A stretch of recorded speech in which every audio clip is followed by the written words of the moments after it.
Čau. Vidím, že teď poslouchají hudbu. No jo. Prosím tě, co posloucháš?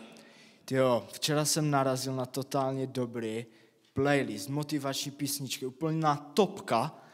No tak poslouchám, víš co, soustředím se teď na výsledky ve škole a taky se snažím mít dobrý image, víš co, je to střední. No jasné. A jaká je teda ta tvoje motivační písnička, kterou posloucháš? Tahle je úplně top. Ja?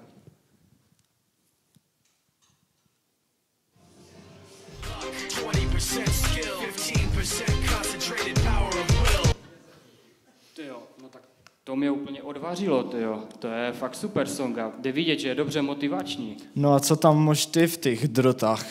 No já vím, to už je trošku retro, že, sluchatka dratové. Hej, teď mám takovou písničku, teď můžu říct vlastně motivační. Víš co, já se teďka totálně zaměřuju na to, abych měl úspěchy v práci, abych kariérně rostl a hlavně prostě penízky, abych vydělával. Fakt teďka tomu podřizuju úplně všechno, takže vlastně teď mám teď taky motivační song, poslechni. No tak ukáž.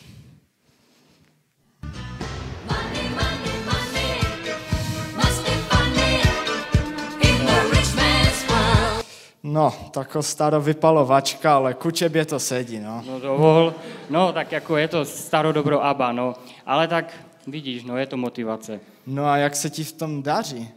Hej, víš co, jako musím říct, že v práci mám výsledky fakt úžasné, teďka jsem kontroloval prostě akcie, Bitcoin, všechno ve fullu, takže jako penízky se taky sypou, ale řeknu ti, že nevím, no, jako nevím, jak ti to říct. Asi, že nejsem šťastný. Víš, jako podřizuju tomu fakt teďka všechno, věnuju všechnu pozornost tomu, abych fakt ty peníze a ta kariéra všechno, ale přijde mi, že to jde na úkor služby, na úkor rodině a všemu a nevím, nejsem šťastný. A jak to máš ty?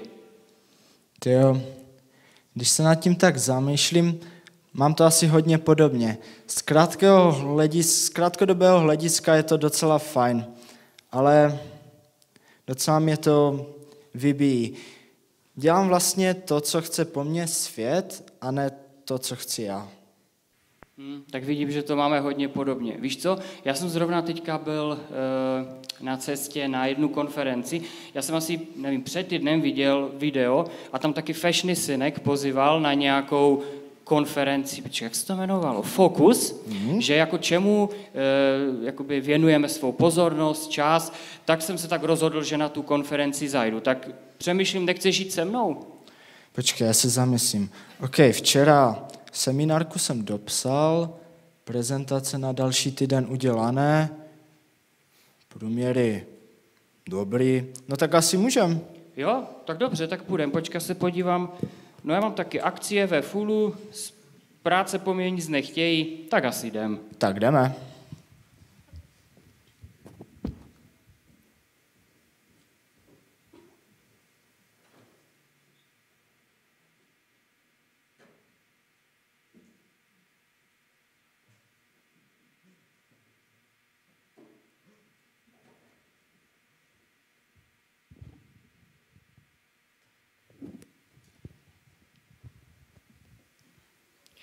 Tak jo, chceme vás přivítat na dalším ročníku sborové minikonference roku 2025.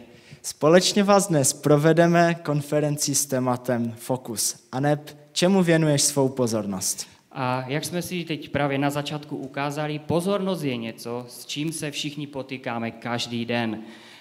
Ale než si představíme, co nás vlastně dnes čeká, rádi bychom začali tuto chvíli modlitbou. Takže prosím, kdo můžete, postavte se a já bych poprosil bratra Milana o úvodní modlitbu.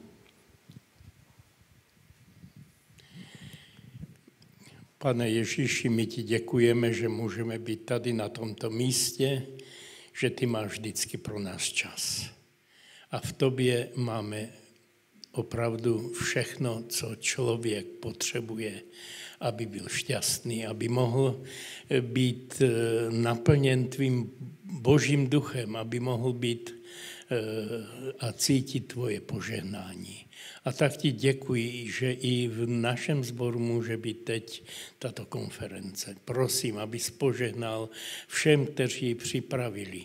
ale i nás, kteří jsme přišli, abychom mohli načerpat, abychom mohli z toho si vzít úžitek a aby to bylo na posilnění naší víry.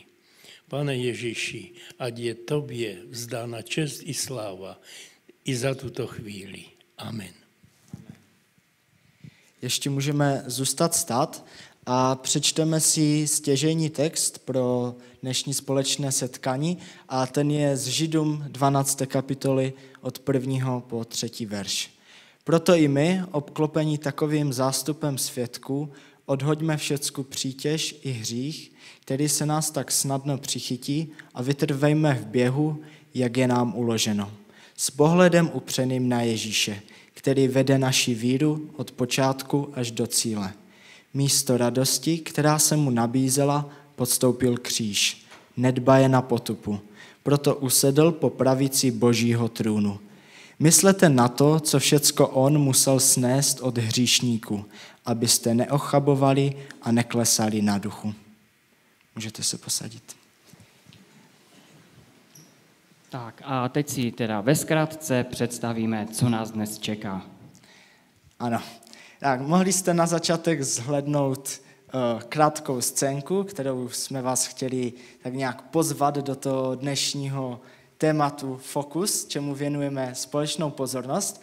A dneska si taky vyzkouším pozornost každého jednoho z vás, protože hned po představení programu nás bude čekat společná aktivita. Po aktivitě bude první přednáška s tématem Boj o lidskou pozornost, o které bude mluvit Januš Sikora. Potom bude následovat první blok chval a o skupině ještě později, ale už teď děkuji Live to Praise, název skupiny, z Komorní Lhotky, že přijali dneska naše pozvání. A první blok uzavřeme druhou přednáškou, která se bude zaměřovat na duchovní disciplínu a tou nás provede pan pastor Pavel Taska. No a poté budeme mít asi 60-minutovou pauzu. No a po pauze se sejdeme tady zpátky a bude nás čekat třetí přednáška Uchvácen Kristem. Tou přednáškou nás provede Lukáš Štefek, poté budeme mít druhý blok chval a také nás bude dnes čekat panelová diskuze. A to bychom chtěli hned na začátek vám říct, že pokud budete mít jakékoliv otázky, tak si je už můžete připravovat a potom v panelové diskuzi se ptát našich hostů. Chápeme, že ne každý se rád ptá osobně, takže budou připraveny i papírky, kde můžete napsat svou otázku, bude i připraven potom košík, kde můžete svou otázku vložit a my se potom budeme v panelové diskuzi ptát vašich otázek. No a poté nás bude čekat zakončení a společná modlitba. Takže to je z našeho programu, je to celkem pestré, takže já předávám teďka slovo Maťovi a ten má teda pro nás krátkou aktivitku. Ano, je to tak. Aktivita, dal jsem jí název Když říkám a pokusím se ji ve zkratce vysvětlit.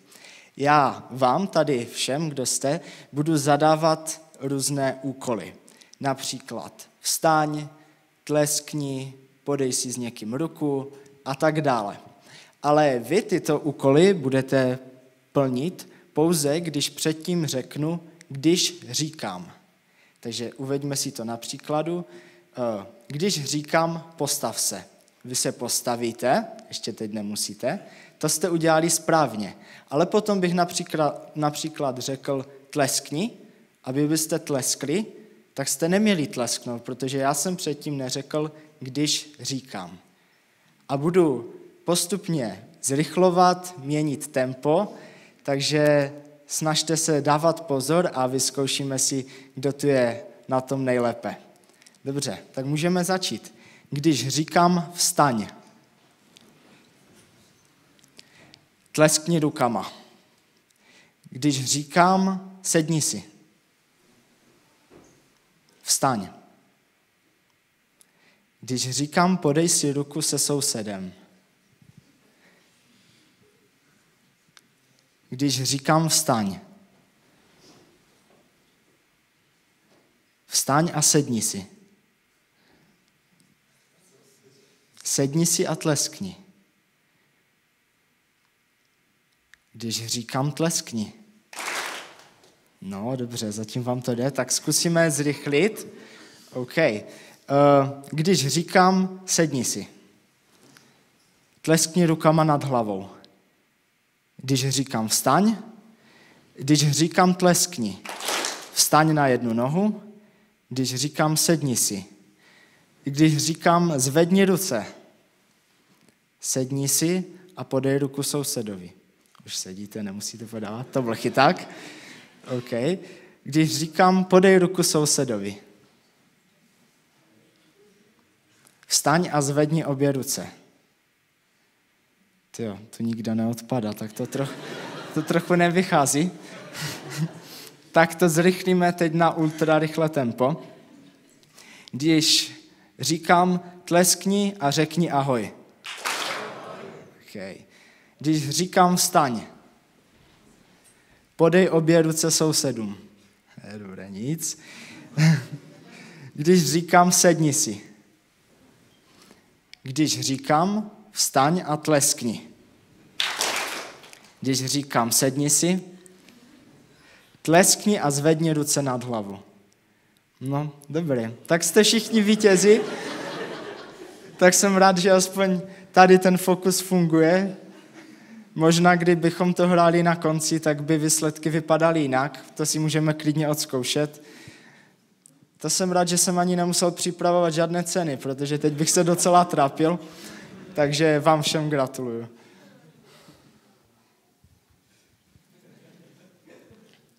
Žijeme v době, kdy nikdy předtím nebojovalo o naši pozornost tolik věcí najednou. Sociální sítě, notifikace, nekonečné možnosti zábavy. A proto jsem rád, že můžeme přejít k prvnímu bloku přednášek a jsem rád, že mezi námi je někdo, kdo se tomu zabývá profesionálně. Chtěli bychom přivítat Januše Sikoru, který pracuje jako klinický psycholog v Centru zdraví v Karviné. Vítej mezi námi. Ahoj. A my jsme si říkali, že když jsme tak udělali takovou aktivitku pro všechny, tak by bylo fajn, kdybychom vyzkoušeli fokus i našich řečníků. Takže i ostatní řečníci můžete se těšit. No a ty teda máš tu výhodu, že jsi první, takže Maťo, je tvůj. Dobře. Tak to se celkem bojím. Okay. Tak aktivita pro tebe, Januši, se jmenuje Autobus. A já ti přečtu krátký text o lidech, kteří budou vystupovat a nastupovat do autobusu na různých zastávkách a snaž se soustředit na ty informace, které tam budou. Můžeme začít? A řekneš mi, co pak s těma informacemi budeme dělat? Zkus si je všechny zapamatovat. Aha, OK. Tak je to zkusím. krátké. Dobré. Představ si, že řídíš autobus. Na první zastávce nastoupí 8 lidí. Na druhé zastávce 3 lidi vystoupí a 5 nových nastoupí. Na třetí zastávce vystoupí polovina cestujících a přistoupí další 4. Na čtvrté zastávce nenastoupí nikdo, ale 2 lidé vystoupí. Na páté zastávce nastoupí 6 lidí a 1 vystoupí. Na poslední zastávce vystoupí všichni, kromě 2 cestujících. Tak na co myslíš, že se tě teď zeptám? Doufám, že kolik jich zbylo v tom autobusu. No, není to tak, mám pro tebe jinou otázku. Jaj. A ta je, kolik let má řidič autobusu? 34. Dobře, to si zaslouží potlesk. Jo, ještě si musím zajít pro prezentér, pardon. Takže tam ten fokus už chyběl, trochu jsem byl nervózní z nějakých úkolů, co mě tu budou čekat. Tak, moc vás zdravím. Zapínáme časomíru. Jsem nervózní z toho, jak jste schopni se soustředit na hry od Maťa, takže snad vás nesklamu. Já bych chtěl k tomu krátkému mému příspěvku dneska říct to, že je to takový, já bych řekl, trošku spíš vstup do toho tématu, že koukneme se na to téma tak jakoby víc zhora, nepůjdeme moc do takového toho hutného duchovního jádra, protože to máme prostě v plánu na další 2 příspěvky, takže to budeme brát postupně. Já nejsem profesionál na sociální sítě ani nic takového, ale je pravda, že v té klinické praxi s lidmi, když se potýkám, tak i vlastně v jejich potížích hrajou ty technologie, mobily, sociální sítě určitou negativní většinou roli, ale jako nejsem na to nějak žádný specialista, tak to bych zase nechtěl, aby to tak jako vyznělo. Nicméně jsem hlavně člověk, který s tím taky dost hodně zápasí a zjišťuje, že ačkoliv sociální sítě už dávno nejsou nic nového a technologie různé, sice to všechno jde dopředu, ale spoustu věcí taky furt není nic nového a stejně nějak furt je problém to efektivně jako zvládat a používat a ku prospěchu. U mě to tak někdy je, takže to se budu snažit i zkusím i předat, jak já se snažím to nějak zvládat. Když máme téma boj o naši pozornost, tak prostě jako ve škole musíme si trošku říct, co to ta pozornost je, nebo jak ji budeme dneska rozumět. A tak, jdem na to. Testnem. Jo, funguje to. Takže nebudem to nějak moc rozebírat, ale dobré je si říct, že pozornost je vlastně aktivní zaměření našeho vědomí. Jo? Aktivní zaměření. Úplně budu se odkazovat tady na tu rekvizitu, protože to je strašně jakoby dobré znázornění pozornosti. Jo? Aktivní zaměření našeho vědomí tady někde. Takže dále. Je to teda schopnost zdůraznit závažné podněty a vyloučit nějaké nevýznamné. Strašně užitečná věc, strašně klíčová. A i když ještě jsme nebyli bombardováni, jak se říká, sociálními síti, médií na každém rohu, každou vlastně minutu z našich kapes, z našich hodinek, tak už tak normálně běžný život funguje tak, že jsme bombardováni různými podněty. Strašně moc dojmu každou sekundu jako vnímáme, vizuálních, sluchových, vnitřka našeho těla, nějaké myšlenky, vzpomínky. Těch podnětů je strašně moc a kdyby naše pozornost nebyla schopna drtivou většinou z toho upozadit nebo jakoby vyčlenit, pak nejsme schopni jako efektivně fungovat, nejsme vůbec soběstační. Bohužel lidé, kteří mají například nějaké poškození mozku, nemocí nebo úrazem a takhle mají postiženou pozornost, tak jsou odkázáni na pomoc druhých vesměs, protože to je jakoby absolutně invalidizující situace. Dále je dobré možná si jenom tak zmínit, že pozornost je úzce propojena s myšlením, s vnímáním, pamětí a dalšími těmi procesy. My jim říkáme kognitivní funkce. Je to všechno důležité, aby to fungovalo a kdyby tam ta pozornost to neřídila nebo nějak nenapomáhala všem těm funkcím, tak nejsme schopni kvalitně myslet, rozhodovat se, řešit něco, plánovat, to by vůbec nešlo. Dále je pozornost schopnost teda zaměřit psychickou aktivitu na nějakou činnost, zase nějaký cíl, nějaká činnost a mentální proces jehož funkce vpouštět do vědomí omezený počet informací a tak ho chránit před zahlcením. Takže to, že spoustu těch podnětů dáme bokem, to nás chrání. A kdybychom měli jenom zapamatovat si nějakou jednu věc, zapamatujeme si tu spojenou s tím cílem. Jo, to znamená, pozornost udržuje a umožňuje chování zaměřené na cíl. O tom my dneska budeme asi hlavně mluvit. O nějakém chování zaměřeném na cíl. Tak, kdybychom do toho šli zase hlouběji, pozornost má různé vlastnosti, které jako psychologové celkem jako dokážeme už dlouho, docela dlouho jako popsat, testovat, nějak zkoumat u prostě lidí. A já jsem pár z nich vypsal a není to až tak důležité nějak si moc zapamatovat, ale jako tak trošku si vědět, že asi pochopitelně naše pozornost má nějakou kapacitu. To znamená, můžu se soustředit jenom na omezený počet věmů. Můžu v hlavě přemýšlet jenom nad omezenými počty nějakých jakoby procesů nebo nějaké myšlenek nebo vzpomínek. Jo? Je tam nějaký limit vždycky na to, který se prostě může vyčerpat. Že jo? Koncentrace, to je něco podobného, řekněme, aniž bych to nějak moc komplikoval. Intenzita, že jo? Zaměřuju se s určitou intenzitou na daný podnět. Jo? Může to být malá intenzita, může to být fakt vysoká intenzita. Vytrvalost samozřejmě, jsme schopni dávat pozor na něco jenom omezený čas. Že je to jako jasné, to známe ze školy, tam si myslí, že to je 45 minut. Kdeže, to víme taky. A distribuce neboli rozdělování, takže jo, můžeme svoji pozornost rozdělit mezi víc věcí najednou. Samozřejmě ženy to mají lepší než muži, to víme, i když to není úplně psychologický poznatek, to je takové jako domácí poznatek.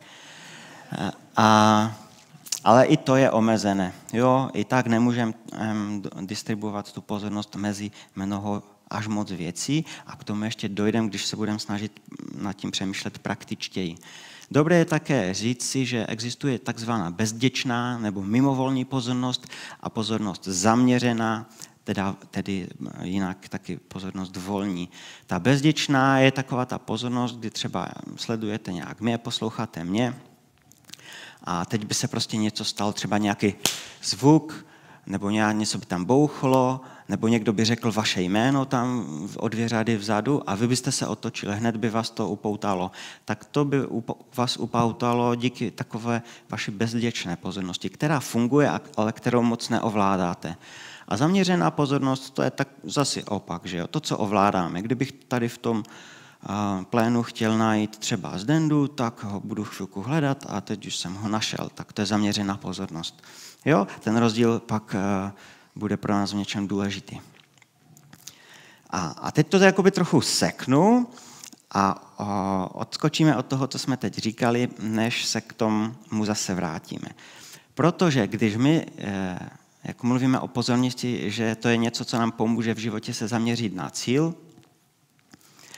tak ten cíl nejprve samozřejmě musíme mít, nebo jako podle mě musíme mít. A proto se musíme ptát, čemu chceš věnovat svoji pozornost.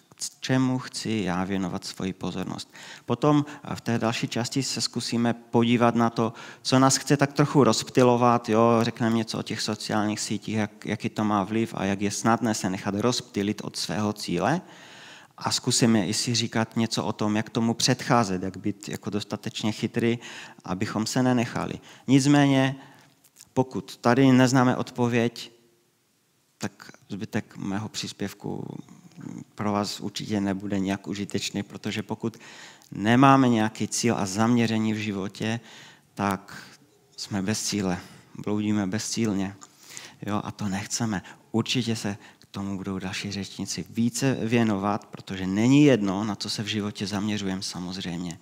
A já bych jenom chtěl, abyste si možná tak pár věcí teď zkusili říct pro sebe, na co se chci zaměřit třeba v životě, jo, to je takové obecné pojetí, strašně důležité, že a takové dost obecné. A z toho pak lze vyvodit i věci jako na co se chci zaměřit tento rok, nebo možná přemýšlíte nad příštím rokem. Na co se chci zaměřit, čemu se chci věnovat, co je pro mě důležité tento měsíc, tento týden, dneska, zítra.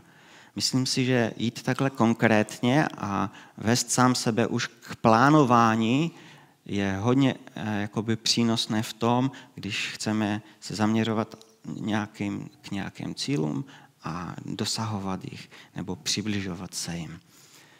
Tak a to je taková jasná věc, to už nebudu více asi zatím rozbírat, nechám na ostatních, že zaměření na cíl dává životu smysl a naplnění. Bez cíle, jak jsme si řekli, jen bezcílně bloudíme. Tak pojďme teď na to rozptylení, protože je to jako samozřejmě dost velká hrozba, nebo jako děje se to a když na něco chceme zaměřovat, tak spíš nechceme, aby nás něco od toho rozptylovalo. Než se dostaneme k vlivu těch různých sociálních médií a technologií a tak, který je velký, samozřejmě. Už dneska ráno jsem slyšel, když jsme to tak se všichni míhali, ještě je, tak někdo říkal, tyjo, asi jsou všichni připojeni na Wi-Fi, je nějaké to pomalé, tak jo, no, tak to bývá. Ale než se k tomu dostaneme, tak chci ještě zmínit 2 věci, že ono potíže s tím zaměřením můžeme mít i v situaci, kdy těch cílů našich nebo věcí, kterým se chceme věnovat, nebo prostě se jim věnujeme, je příliš, je moc. A když prostě přes týden se věnujeme tomu a ještě pak i tomu, skáčeme mezi oblastmi, snažíme se tak nějak všechno vykrýt, a tak to může být dost náročné a nedaří se potom třeba dosahovat těch cílů, které bychom možná řekli, kdybychom se zamysleli, tak jsou pro nás primární. Já jsem nedávno četl Pána prstenů a tam Bilbo Pitlík, kdo ho znáte, tak říká takové krásné přirovnání. A to je prostě taková fráze z angličtiny, že se cítí, že je, jako by byl namazaný na moc velký krajíc chleba. A to je to, čemu se chcem vyhnout. Po anglicky se to říká, že I feel like I'm spread too thin. Jo? Takže toto je dost nebezpečí a to vede samozřejmě k čemu? To vede k nějakému vyčerpání, k únavě.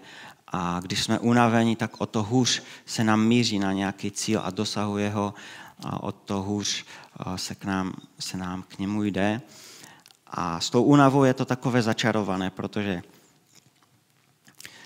když jsme unavení, tak samozřejmě je těžké se soustředit. Ale zároveň, když jsme unavení, je těžší odolat pokušením a těžší odolat tomu, aby různé věci další tu naši pozornost si vzali a abychom zase byli rozptýleni. Takže ono potom se to už projeví právě v oblasti těch často s tím nakladáním, s těmi technologiemi, že máme prostě ty mobily a jsme strašně unavení, ale místo toho, to je taková i osobně určitě zkušenost, večer prostě jsem úplně unavený, ale místo toho, abych rozumně šel si lehnout, tak jako na něco se tam koukám a možná bych si někdy sám řekl, že jako by odpočívám, ale reálně to žádný odpočinek není. Je to spíš takové, že situace, kde nejsem schopný dostatečně odolat a těm věmům okolním, které mě jakoby, dalo by se říct, svádějí, bych řekl. Tak jo. Jak upoutat naši pozornost, hlavně takovou tu bezděčnou pozornost, o které jsem mluvil, už víme strašně dlouho. Já jsem si nedávno četl ty učebnice psychologie o té pozornosti a to je tak jako fajn, jak tam ti lidi o tom píšou a všechno to je přesné, dobré a pravdivé, ale je to jako zajímavé, že oni vůbec nevěděli ještě, a aspoň z těch učebnic, co jsem se díval, o těch sociálních sítích a tak. A já jsem si říkal, no tak kdyby tohle věděli, to by tam určitě všechno napsali i o tom.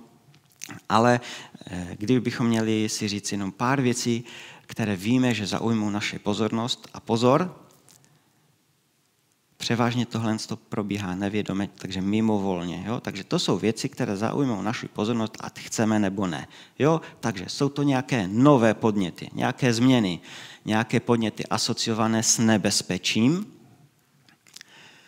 intenzivní pohybující se a měnící se podněty, nezvyklé nějaké podněty, podněty kontrastující s okolím, buď můžete si představit nějaké barevné kontrasty, anebo klidně takový kontrast typu, že někdo opravdu zvláštně oblečený jde po ulici, tak to nás prostě zaujme, toho si všimneme. Dále podněty s osobním nebo sociálním významem. Jo, tak jenom pro vysvětlení, takže třeba něco, co máme rádi, na čem nám záleží, co je pro nás důležité, a nebo pro další lidi, že jo, to je ten sociální význam, co je významné pro další lidi. Ale co je taky osobní nebo sociální význam, je nějaké ocenění, anebo naopak kritika, hodnocení. Věřím, že když si říkáme tyto body, které teda byly samozřejmě popsány už dávno, až předtím, než fungoval Facebook, YouTube, TikTok a tak podle mě už vás jako i napadají jakoby ty příklady, kde to vlastně se projeví i v těchto oblastech. Když čteme, že intenzivní pohybující se a měnící se podněty, tak ano, krátké video je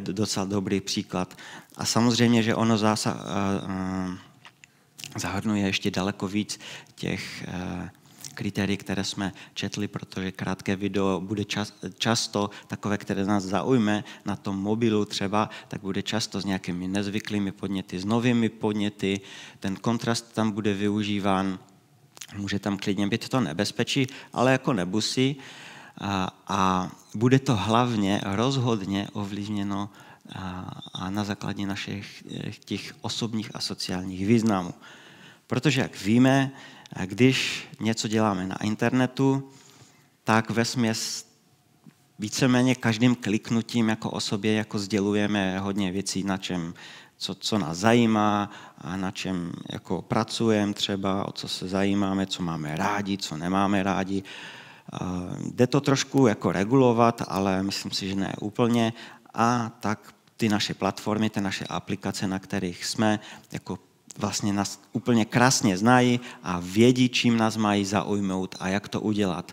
Takže určitě je to taková věc, kterou si třeba říkáme možná už roky a je to taková notoricky známá věc, ale nemůžeme to podcenit, nemůžeme si myslet, že to jsou jenom nějaké aplikace a jako v pohodě, ale je to fakt dost náročné s tím zacházet tak, abychom na tom netrávili zbytečně moc času, aby to přes den neodvádělo naši pozornost. Jo, běžné je jedna jako strašně častá příčina dopravních nehod je mobil v ruce, jako to tak je, že jo. Nevím, jestli vás to jako někdy láká vzít si mobil do ruky, když řídíte nebo nějak tak. No mě už se to teda stalo rozhodně a jako stydím se za to říkat, ale je to bohužel tak. A to je jeden z mnoha jenom příkladů, že když se setkáváme s lidmi, taky prostě k tomu šaháme a tak. A místo toho, abychom se věnovali něčemu, co bychom jakoby rádi nějakam v životě posunuli, tak prostě na nás něco pípá a máme tendenci jakoby tomu věnovat tu pozornost.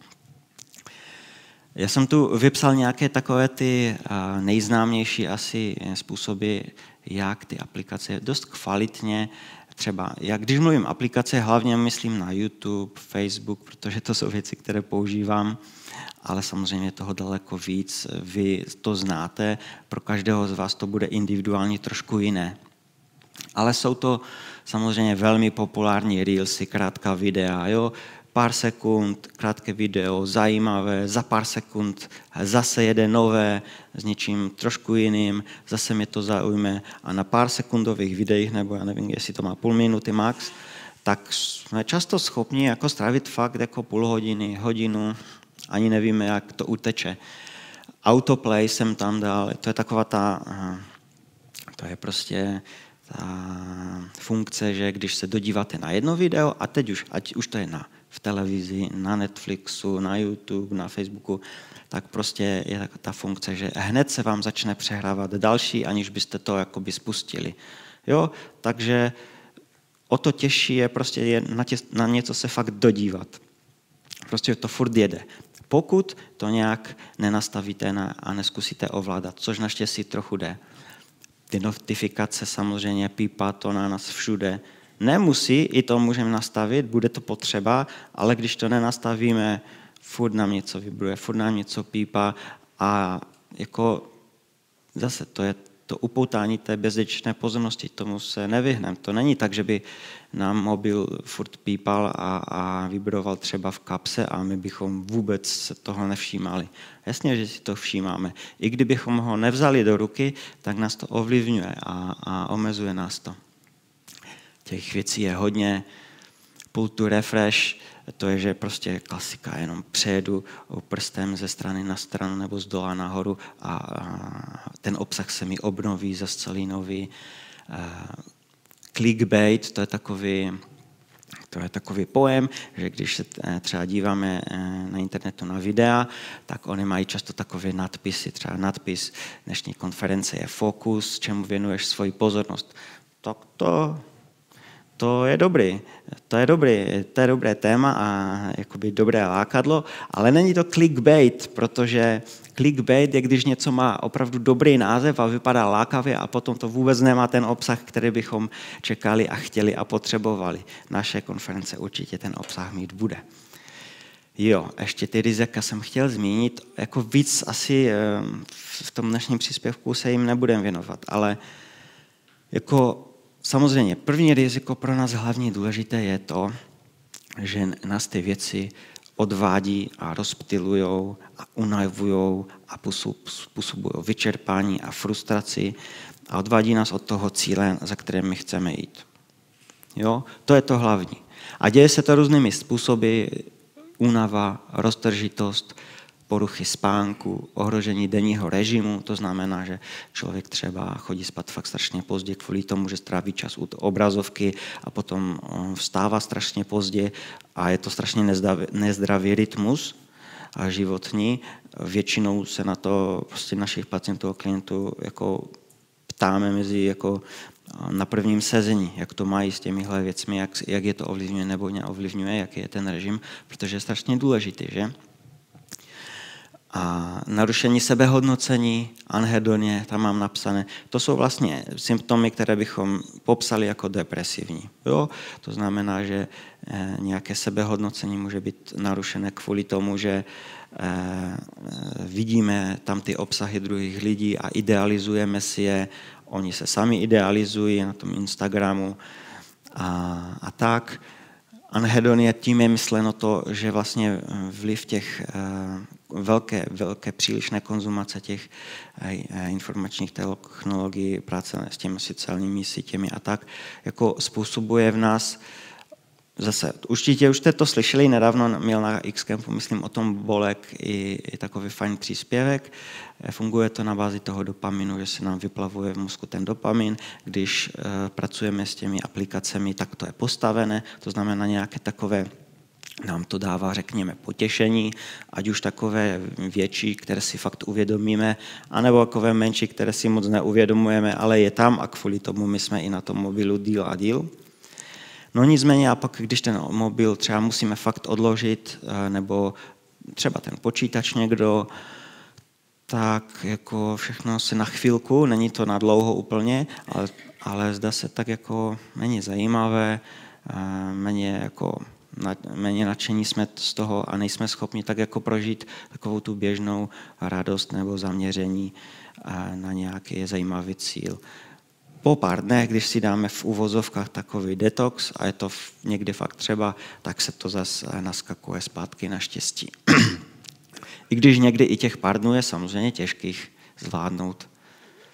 A mám tam naposledy napsané i tu závislost. To je častá otázka, jestli na těch sociálních sítích, na těch aplikacích člověk může být závislý a asi je nejbezpečnější a nejférovější říci, že určitě ano, není to vždycky, to je jedna věc.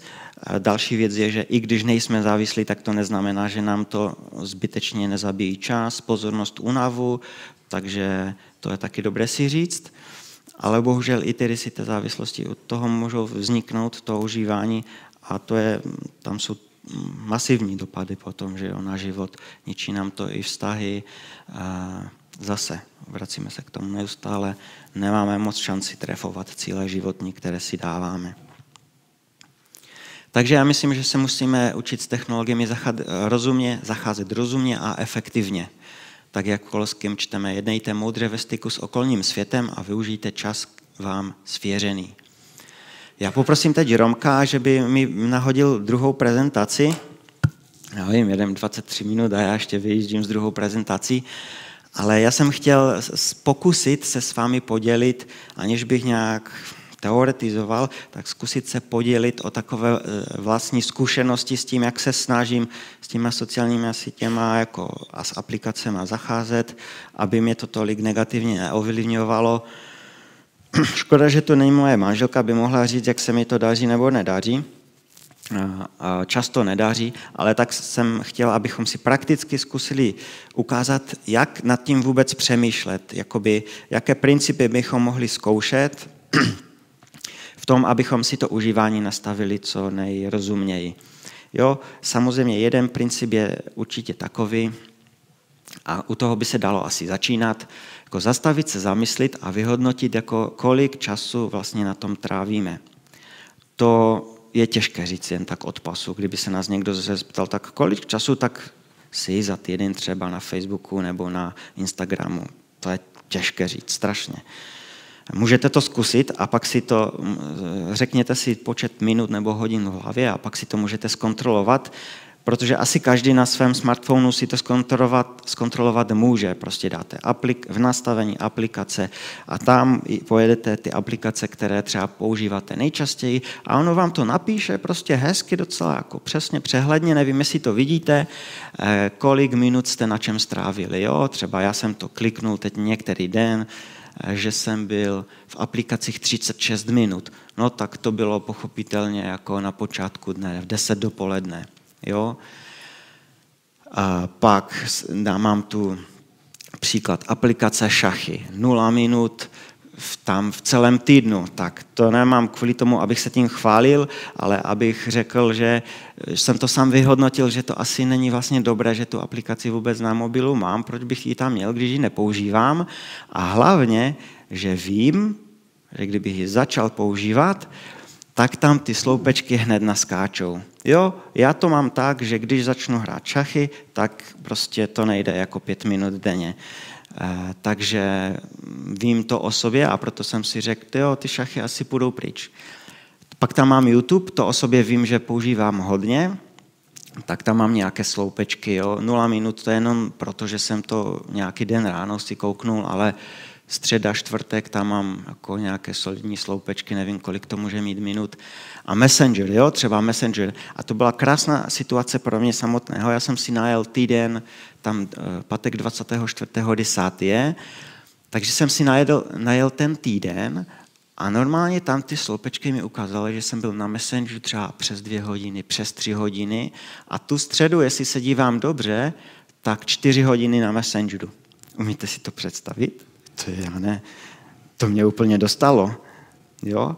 A tak schválně si udělíte podobné experimenty. Já když se zamyslím, tak už vím, o co se jednalo a vím, proč jsem byl na Messengeru 4 hodiny, ale jako fakt mě to překvapilo a myslím si, že je to dobré takhle začít, jako udělat si inventuru. Jo, třeba nebo v Google prohlížeči, kolik jsem byl času, tam mám ukázané. Má to malý zádrhel a všechno má takový jeden zádrhel, že když to budeme chtít ošulit takzvaně, tak to samozřejmě zvládneme. Ale my chceme být vůči sobě jako féroví a upřímní. Takže já vím, že se na YouTube dívám i na počítači. Že? Takže si nebudu myslet, že 0 minut, když mi ukáže mobil, tak prostě je 0 minut a nebudu ukazovat manželce, co mi to říká, že já tu mám 0 minut. No, tak je třeba být k sobě upřímný a nastavovat si pak ty věci fakt jakoby tak založené na pravdě, ne na tom, že chceme nějak vypadat, jakože zvládáme a nic nám neříká nějaký YouTube. Takže je to individuální, proto jsem tam dal ten příklad těch šachů. Každý asi to hraje, že jo? A každý má nějaké jiné aplikace třeba. Ale potřebujeme být hlavně aktivní uživatelé. Tak fajn. Radši další slide dáme. Aktivní uživatelé. A co tím myslím? Jo? Tím myslím, že když zapínám nějakou aplikaci, je dobré, abych věděl, proč ji zapínám, za jakým účelem. Samozřejmě, že ty technologie, o kterých se bavíme, i třeba to YouTube, které já o něm mluvím víc, nebo i ten Facebook, jako jde využívat velmi dobrými způsoby a věřím, že vy i tak využíváte a upřímně já bych strašně rád, to pak jsem chtěl říct i na konci, tak cítím, že v mladé generaci tohle by bylo určitě reálné, kdybyste třeba vy měli na nějakých další akci nějaké dobré příspěvky o tom, jak je využívat ty aplikace různé a ty technologie, jak s nimi pracovat. Já to tak vidím, trošku se to míhá kolem mě a vidím, že tak fajně fungují prostě lidi s tím a není to tak, že by je to nějak svazovalo, ale jako jsou efektivní, kontrolují to hezky, takže bych strašně rád i takové nějaké příspěvky zažil a slyšel. Ale ten princip, teda jenom to zopakuju, ten princip je být aktivní uživatel. Vědět, proč tam jsem, s jakým účelem a být tam za tím účelem. Nebyt pasivní uživatel, který si jenom zapne aplikaci, ale i to může být i třeba seznam zprávy. Jo? Zapnu seznam zprávy a projíždím, jestli tam nebude něco zajímavého. A to jako někdy to tak můžeme udělat, to jako jasně, ale radil bych, abychom většinou byli ti aktivní uživatelé. To znamená, jestli jsem na Seznam Zprávách, kouknu se, jak se to teď vyvíjí, teda, já nevím, v té Americe nebo v té Venezuele, jestli mě to zajímá, nebo co mě zajímá. Zkusím se zamyslet, co mě zajímá a to si vyhledám. Když budu moc času trávit na těch aplikacích s postojem, uvidím, jestli mě tam něco zaujme, tak to víte, že vás tam zaujme. Strašně moc věcí vás zaujme a většina z nich to jste vůbec neplánovali. A pak se budete divit, že jste tam strávili tolik času. Takže buďme aktivní uživatelé. Říkejme si, proč využívám teď tu aplikaci, jasně, jaký to má cíl, je to pro ně v pohodě. Jasně, že někdy můžeme být i na aplikaci na mobilu, na něčem jen kvůli zábavě nějaké. Zábava je v pohodě věc. Ale je dobré to jako vědět a si říct, jo, teď jsem to kvůli zábavě, chci se kouknout na seriál, tak fajn, proč ne? Když si zase upozorníme na ten náš cíl nebo na ty naše životní cíle a zaměření, je dobré si říct, že jestli mě to k němu přibližuje nebo ne. A dobrá otázka, která se mi v životě osvědčila, je dobré někdy si říct, když třeba váháme a říct si, fakt zeptat se, co raději odstraním úplně. Jakože fakt, jestli nejsou aplikace, které raději bych na tom mobilu vůbec neměl. Jo?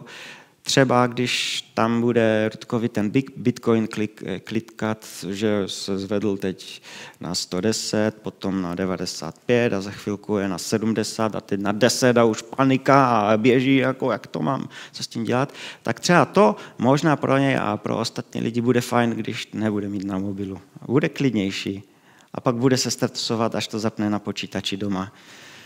Takže ta otázka podle mě je fajn. Jo, a to už je taková jenom ukázka. Aktivní uživatel, tím myslím i to, že když nějakou aplikaci užívám, stejně jako jakýkoliv nástroj, třeba bychom používali Look, tak je dobré, když to umíme používat co nejlépe a co nejefektivněji, aby to pro nás bylo vlastně co nejvíc přínosem. To znamená, když se koukám normálně běžně na YouTube, tak vidím něco takového. Jo, to video, které jsem si třeba já sám našel a vedle už mám 1, 2, 3, 4, 5, 6 videí jiných.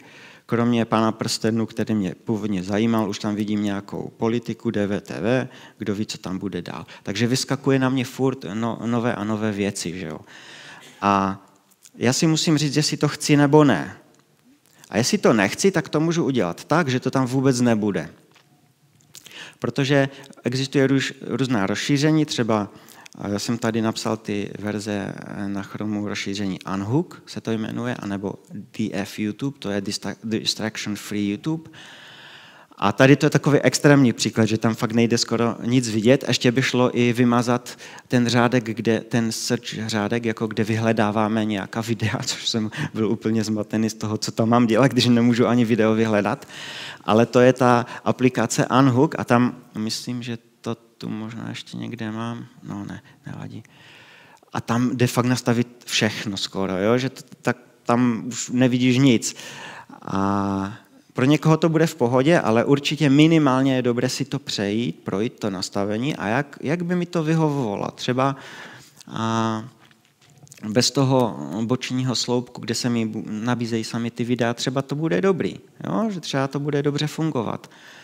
A bez komentáře třeba jdou vypnout, lajky, dislikey to jde vypnout. Jde si s tím hodně pohrát a myslím, že jako je to fakt rozdíl, jo? Pojďme dál. To je, jak to vypadá u mě, když zapnu YouTube, a to je věc, kterou využívám strašně dlouho a připadá mi úplně super, že si vypnu historie sledování. Normálně, kdybych zapnul bez ničeho YouTube, tak třeba ne úplně takhle, ale podobně by to vypadalo. Nahází mi tam různý obsah podle toho, co jsem prohlížel v minulosti, ale když asi tu historii prohlížení vypnu, tak jakoby to neví, no to ví samozřejmě, ale jakoby to neví, co jsem prohlížel a nic mi to nenabízí. A to je úplně super, protože já jsem byl zvyklý zapínat YouTube jen tak, prostě co mi dáš YouTube, jsem tvůj. A dával mi vždycky to hodně. Ne vždycky jen dobrých věcí. Ale teďkom přijdu někdy na YouTube, zapnu to a ukáže se mi tohle a tak já nevím, tak proč jsem to zapnul vůbec? Nebo co jsem tu chtěl? Jo, nechtěl jsem vlastně nic. Dobré, tak jdu pryč. Jak tam vidíte, tak já mám třeba odběry, že jsem si to udělal tak, že věci, které mi fakt víc zajímají aktuálně, tak jako odbírám ty kanály a oni si mi tam ukazují. Takže někdy prokliknu ty, ale nemám jich zase tak hodně, aby mi to zabíralo moc času. Snažím se je trošku upravovat, takže když už neřeším jednu věc, tak ten odběr prostě nezapomínám zrušit, aby mi to tam jako zase nepípalo na mě. A zatím jsem celkem spokojený, jako je to lepší, než to bývalo u mě, docela se to osvědčuje. To teď přeskočím. Jo? A tím chci říct, že vlastně v těch aplikacích, i když jsou hodně postaveny tak, aby nám tu pozornost brali, aby nás zaujali a abychom na nich strávili co největší čas, tak jako je hodně věcí, které se tam dá nastavit. Jo? Tak by mě zajímalo, jestli jste to třeba už nějak zkoušeli řešit, ale jakoby, myslím si, že má to smysl takhle aktivně do toho zasahovat. Jo? Protože v mnoha věcech si neřekneme, že tak to vůbec to ruším, už nikdy nebudu, třeba já nevím, na Facebooku. V mnoha věcech si to prostě neřekneme, no tak tam budu chodit třeba, ale zkusím si to nějak nastavit, aby tam bylo co nejméně toho rozptýlení pro mě. Můžu skrývat nějaký obsah, můžu nastavit dokonce, jestli chci politicky nebo jiný obsah nebo ne. Ten takový příklad, tam mám příklad to automatické přehrávání z těch platform, jde to vypnout a jde to zapnout. Náhledy videa, to znamená, že když je nějaké video, já na něho najdu myší, tak automaticky mi to začne hrát. To se taky dá vypnout a taky to může trošku ušetřit té pozornosti naší. A tady vpravo to je ten seznam té aplikace Unhook, jak jsem říkal, jde tam schovat strašně moc. A dál a dál. A je toho strašně moc, toho nastavení. Jako, těžko se mi i v tom vyznává, abych řekl pravdu, takže něco rozumného tam ponastavovat jde. Samozřejmě nejde nastavit všechno. Třeba to, co je nejvíc chytlavé v poslední době, to jsou ty shorty, ty krátká videa, ty reelsy a ty schovat nejdou. Aspoň na YouTube to nejde schovat. Ale něco nastavit jde, tak bych pozbudil k tomu to zkusit. Prostě dát si ten čas, nějak to pokutit třeba i s kamošema, jak to máš ty nastavené, jak to mám já. A určitě to zvládnete udělat kvalitně. Jak když jsem na podobné téma, to už je 5 roků zpátky, byl na Dorostě jedno a bavili jsme se o tom, tak jsem byl strašně pozitivně překvapen a mnozí bez taktu jsou z vás, kteří tehdy byli na Dorostě, jak rozumně jste s tím zacházeli, že lidi měli nastavený omezený čas, který stráví na aplikaci. Některé aplikace měly zablokované, že třeba kámoš měl heslo, jako takové kreativní věci. Tak to je přesně to, co potřebujeme. Jako popřemýšlet fakt na tom, abychom nebyli pasivní uživatelé, že jenom tak to zapnu a tady mě máš. Nainstaluji si to na telefon a už dělej si tam, co chceš. Ne, to spíš nedoporučuju. Takže aktivním uživatelem být. Jo. A v závěru zase od toho rozptýlení skočme tady k tomu. Protože my můžeme nastavovat aplikace naše, jak chceme, můžeme to řešit prostě hodiny, já nevím, ale je to úplně zbytečné, pokud nebude pořešené tady tohle a pokud nebude mít nějaké směřování v životě, nějaký drive za nějakými cíli, které nás baví, které jsou dobré, které jsou ideálně pro nás samozřejmě boží vůlí. A takže i když třeba jste v situaci, kde možná i už to hraničí u vás nějakou závislostí na sociálních sítích, kromě těch nějakých nastavení technických věcí, určitě je třeba směřovat se tady na to. A do toho dne si plánovat aktivně věci, které jsou pro vás důležité a dobré. Prostě vzít, asi už moc diáře nepoužíváte, že? Někdo určitě, jo, někdo diář, někdo prostě ten kalendář na mobilu a psat si tam různé dobré věci, které chcete za týden stihnout, zvládnout.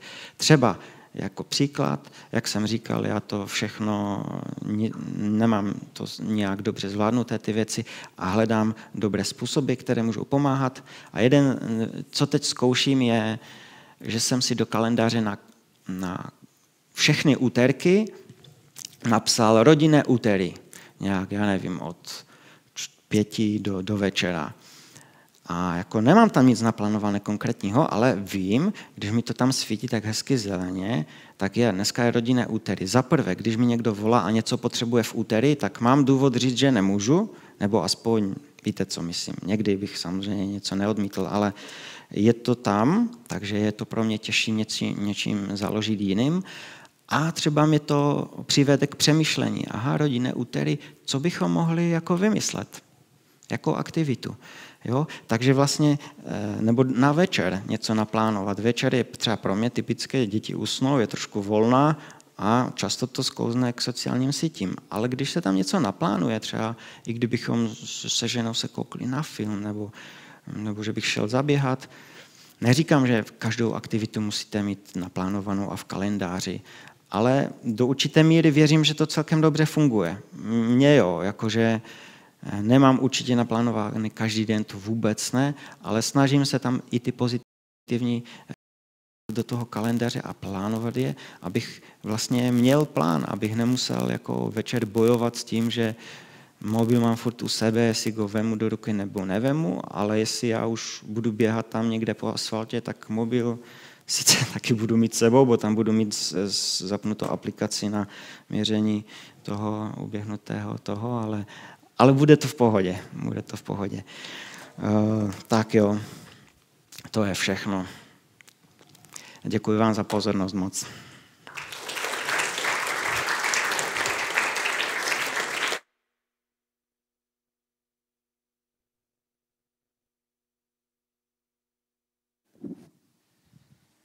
Moc děkuji Janušovi za první příspěvek a já se odkážu na jeden z těch prvních bodů, který říkal o tom, že máme omezenou pozornost. A dovolím si takový krátký příběh. Já jsem byl celý život zvyklý sedět v první lavici ve škole a tam je to docela jednoduché dávat pozornost. Prostě vidím učitele, vidím tabuli a vím, o co jde. No. Ale změnil se režim v naší třídě a musím sedět teď v třetí lavici. A najednou kolem mě jsou spolužáci, tam vidím, že se někdo na něco dívá na tabletu, tam zase řeší nějaké téma. A zrovna včera jsme měli hodinu fyziky a začalo mě to docela nudit. No a nebylo nic jednoduššího, než najet na notebook, najel jsem si na sport, zajímalo mě, co se děje ve sportovním světě. Tak vidím, Karviná porazila Spartu ve fotbale, neuvěřitelné. Pak vidím, Třinec prohrál poslední 2 zápasy, to je strašné. No a už jsem měl úplně pozornost někde jinde. Teď slyším moje 2 skvělé spolužáky, kteří sedí za mnou, jsou tady i mezi námi, tímto je zdravím. Baví se prostě o fitku, o tanečním, učí se na test, který bude až za 3 hodiny. No a pak jsem se podíval na tabuli. No a jak už to tak bývá se mnou a s fyzikou, tak jsem ztratil fokus a už jsem to nedohnal v té hodině, tak bych to řekl. Takže takhle z mojí strany ještě jednou teda děkuji Janušovi za jeho moc praktické podněty, které dal hlavně pro mě osobně třeba s tím rozšířením do prohlížeče. To se mi líbilo. A teď už bych tady mezi nás pozval skupinu Live to Praise. A já jsem je poprosil o krátké představení, aby mi ho sepsali, abych se tu nějak netrápil, nevymyšlel to z vlastní hlavy, tak si to dovolím přečíst a tímto je taky uvést.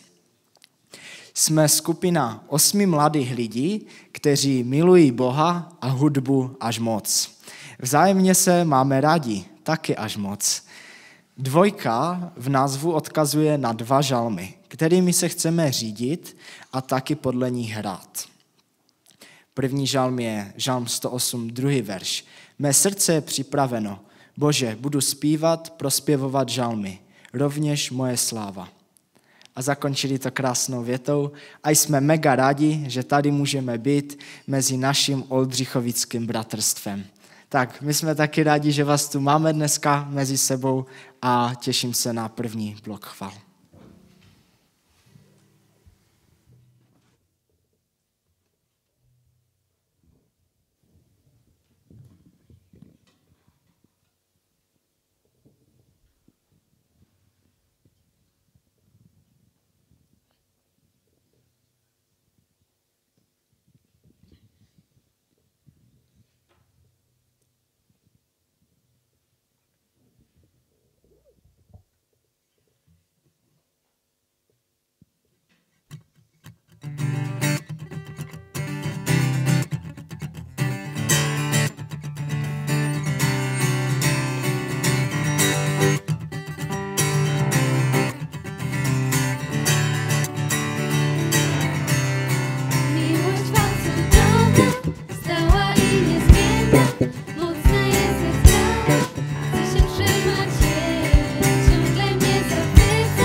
Stále drží mě, je věrný po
Děkujeme moc skupině za první blok chval. A co je to klíč k pozornosti? Toto téma odemkne pastor z Písku Pavel Taska. Já bych ho už prosil tady mezi nás. Budeme se bavit o duchovní disciplíně a o tom, co je klíčem k pozornosti. Tak jsme rádi, že jsi mezi námi a Januš už byl takový předskokan, takže i ty víš, že trošku si vyzkoušíme tvůj fokus. Okay. Tady na obrazovce bude video a budou tam lidé skákat přes švihadlo. Tvým úkolem je počítat, kolikrát vyskočí osoby v zeleném tričku. Aha. Jo? Dobře. Takže... A nakonec to říct teda.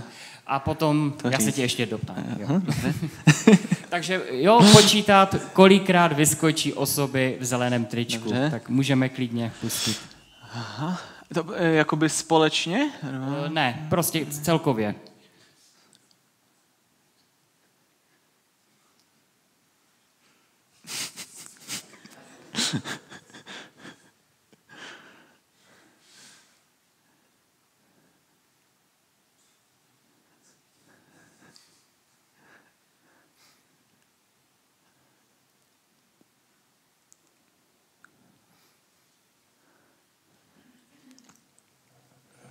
OK, tak kolik jsi napočítal? 33 zhruba? No, já jsem měl stejně, ale moje otázka, mám 2 otázky. První otázka je, jestli jsi tam všiml něčeho zvláštního. Slepice. Jo, tak můžeme pustit, jestli fakt tam byla slepice. Jo, byla tam slepice. Super. A otázka číslo 2. Věděl by si, jakou barvu mělo pozadí?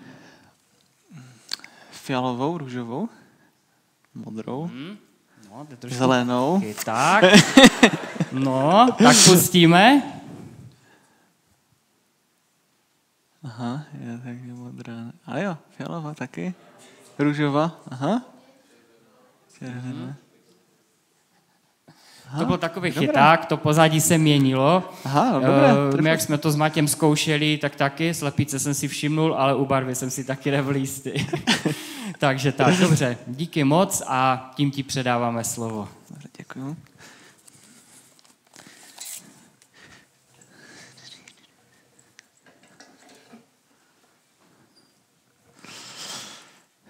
Takže bratři a sestry, tak já vás tady srdečně vítám, vás všechny, tady hodně mladých vpravo, abyste věděli, to je pěkné.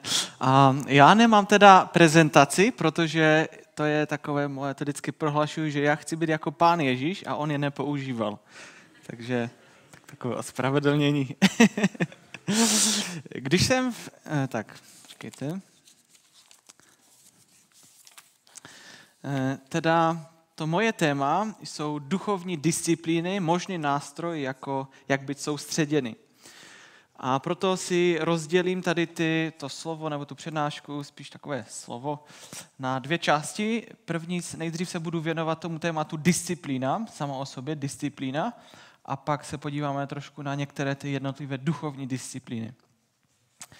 Když se nad tím tak zamyslíme, tak všechny takové velké osobnosti světové, které byly významné, velké, něčeho dosáhly, jako třeba, tak jsem si napsal například, od něch jsem to trošku zjišťoval, třeba Napoleon Bonaparte, Thomas Edison, Leonardo da Vinci, Elon Musk, taky třeba Steve Jobs, Arnold Schwarzenegger a všichni plno dalších a dalších, tak to byli a jsou lidmi, kteří vedli velice ukázněný a zdisciplinovaný životní styl. Všichni. To byla jejich jedna z hlavních vlastností a také i kvůli tomu dosáhli obrovské výsledky, úspěchy a vítězství.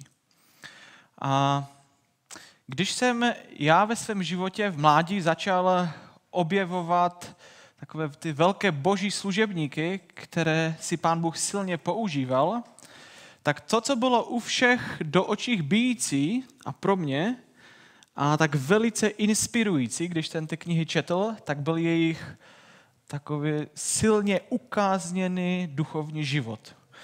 A hned jsem porozuměl tomu, že skoro to bylo taková až v uvazovkách matematicky přímá úměra mezi jejich požehnanou službou a ovocem, které přinášeli, a jejich ukázněným duchovním životem.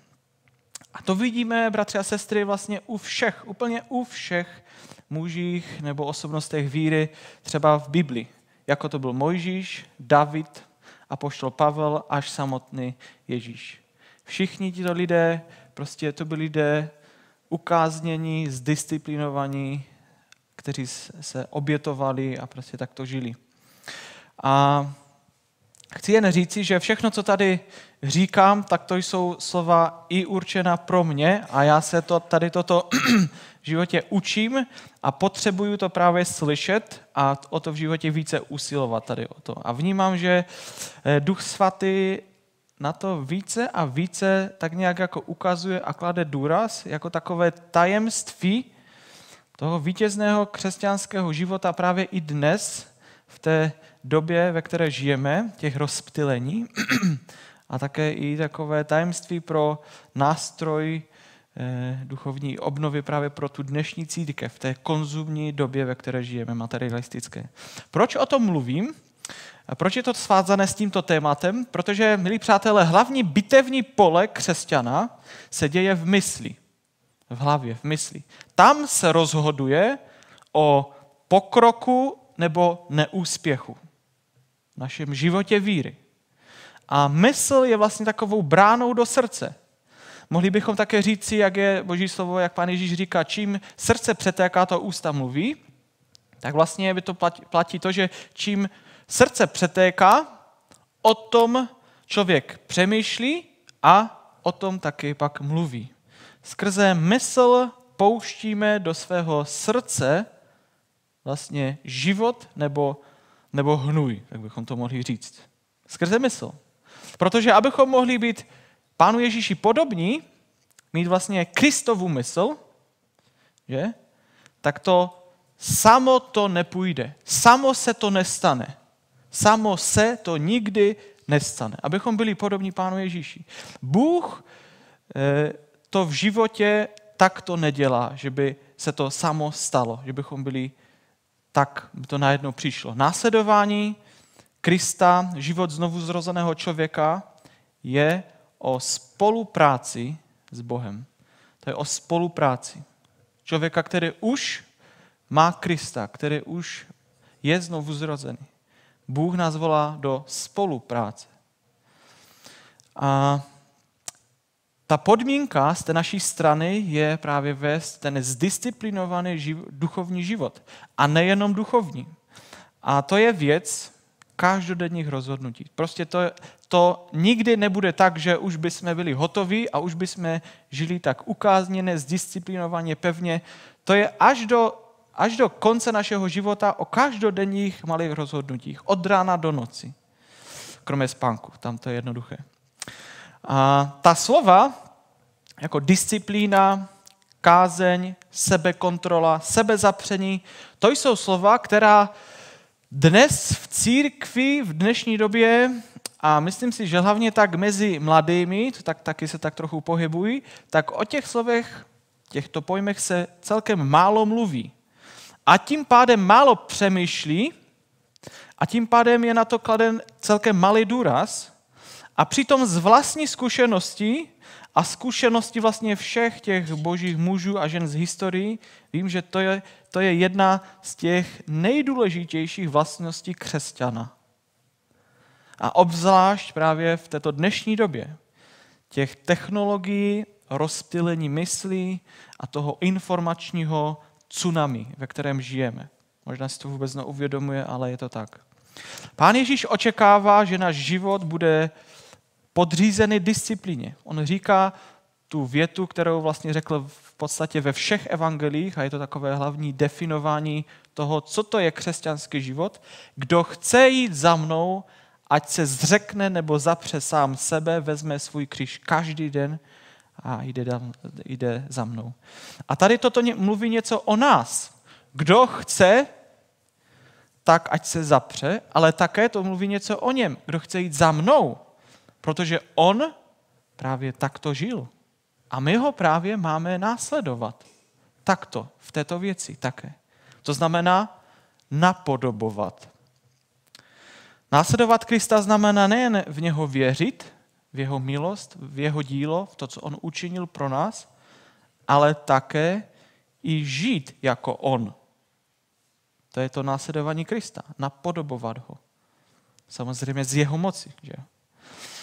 Víte, je taková zvláštní věc, kterou si všímám, že je mnoho křesťanů, kteří jsou velmi takoví jako pracovití, třeba v zaměstnání, hlavně je to tak i, vnímám to u chlapů, jsou třeba zdisciplinovaní ve svém životě, v práci, ve svých koníčcích, v zálibách, ve vstávání, v nějakém přemáhání se, v nějakém svém režimu, že prostě umí makat pravidelně ve cvičení, prostě umí dávat do různých věcí námahu, prostě hlavně do věcí, které musí a které je baví, protože oni chápou, že aby dosáhli úspěchu v těch věcech a byli v tom dobří, tak prostě musí trénovat a dlouhodobě, aby to mělo výsledky a tak dále.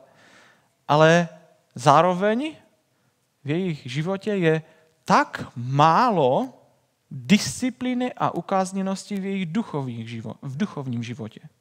U křesťanů teď mluvím.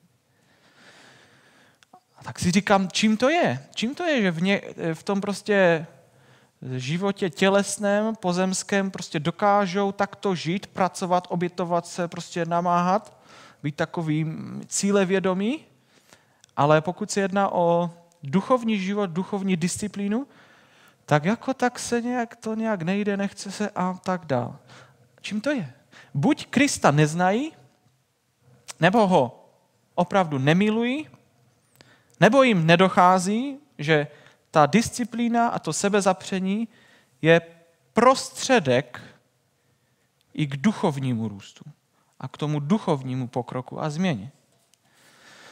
Jeden známý misionář řekl slova jiným misionářům, že bez této vlastnosti, tedy o čem se bavíme, bez této vlastnosti zůstávají všechny ostatní vlastnosti křesťana jako trpaslíci.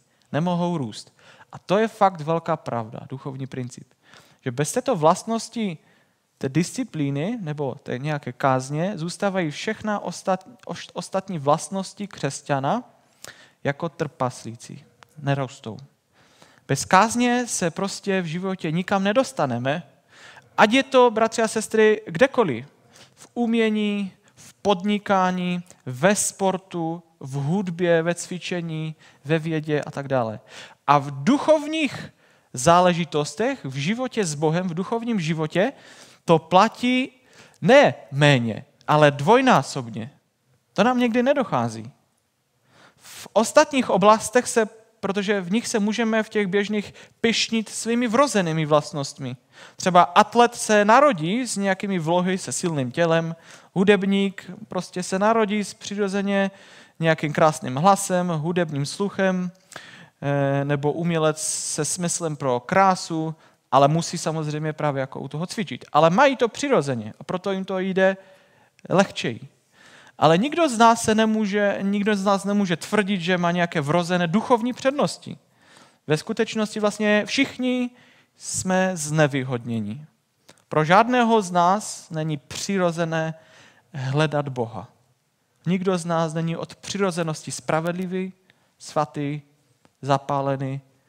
Nikdo z nás sám od sebe nechce vlastně činit dobro, obětovat se pro druhé a pro Krista. To nemáme.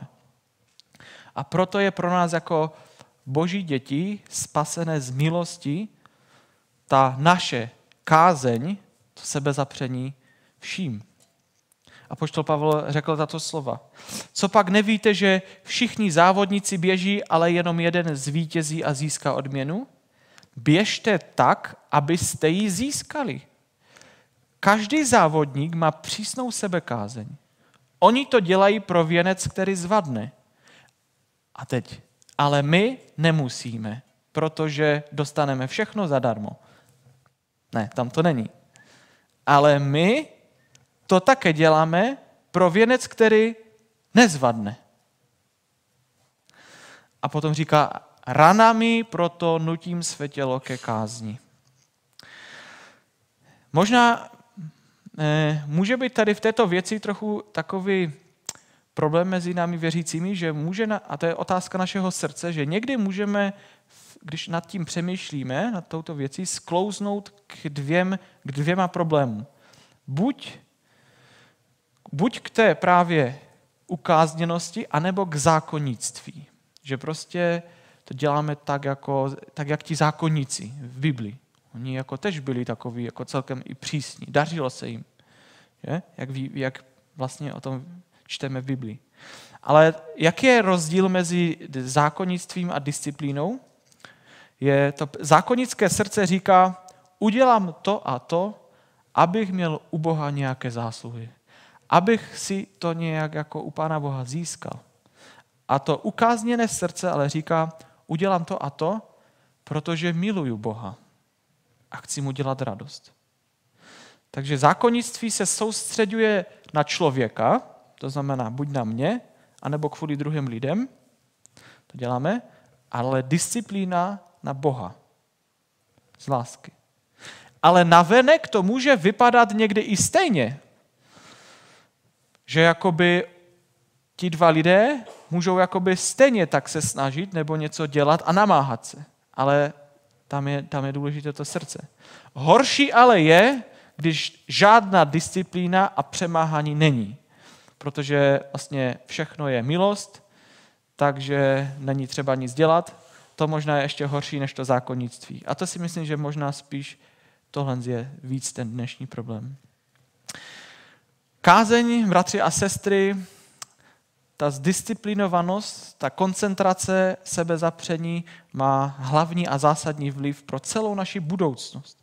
To, jak žijí teď, to, jak žijí v současnosti, tento týden, tento rok, rozhoduje velice silně to, jaký budu a co vykonám za 10 let, za 20 let, za 40 let.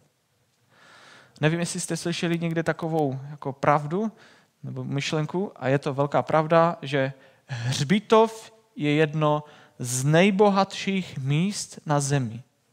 Protože jsou tam pohřbeny velká díla, hrdinské činy, krásné písně, slavné úžasné knihy, projekty, slavné skutky, které ale nikdy nebyly vykonány.